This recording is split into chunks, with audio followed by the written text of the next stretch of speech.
Halos nasa 70 katao na ang nasawi dahil sa lindol na tumama sa Cebu at kalapit na mga lalawigan upang dagsaan naman o habang dagsaan naman ang mga ospital ng mga sugatan.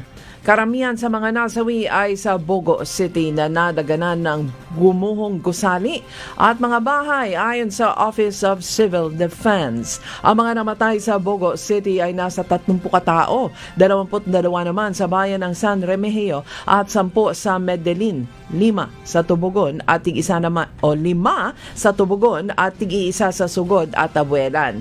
Ayon sa OCD, maaaring tumaas pa sa bilang ng mga nasawi dahil may mga naiulat pa na missing. Nakapagtala ang PHIVOLCS ng 848 na aftershocks ng magnitude 6.9 na lindol sa Bogo City, Cebu.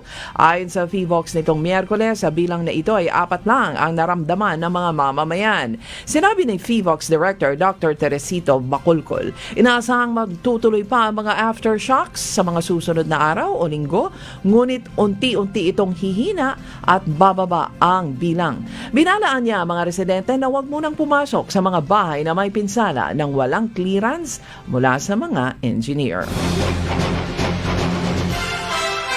Ang lindol na magnitude 6.9 na tumama sa Bogo City, Cebu nitong Martes ay dulot ng isang offshore fault na hindi gumalaw sa loob ng mahigit sa 400 taon. Sa huling 400 taon, ngayon lang ulit gumalaw ang fault na nagdulot ng lindol. Kaya ito'y malakas ayon naman kay Dr. Winchell Ayan Sevilla na siyang hepe ng Seismological Observation and Earthquake Prediction Division ng PHIVOLCS. Ipinaliwanag niyang wala pang opisyal na pangalan ang fault at pansamantalang tinawag itong offshore fault dahil nasa dagat ang lokasyon nito.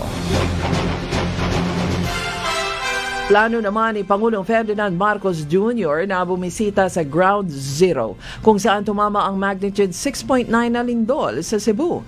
Ayon kay Presidential Communications Office Chief Dave Gomez, nauna na ang ilang mga cabinet secretary sa mga matinding tinamaan ng lindol. Dagdag pa ni Gomez na labis na nalungkot ang Pangulo at ito'y nagpaabot naman ng pakikiramay sa mga nasawi.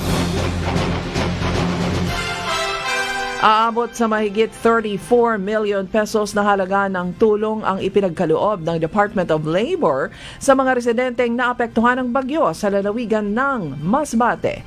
Batay sa datos, aabot sa higit 29 million ang inilaan ng ahensya para sa tupad. Samantala, bilang tugon naman sa direktiba ng Pangulo, agad namang ipinadala ni DOH Secretary Ted Herbosa ang mga nakahandang emergency medical response teams mula sa Cebu City patungong Bogo City.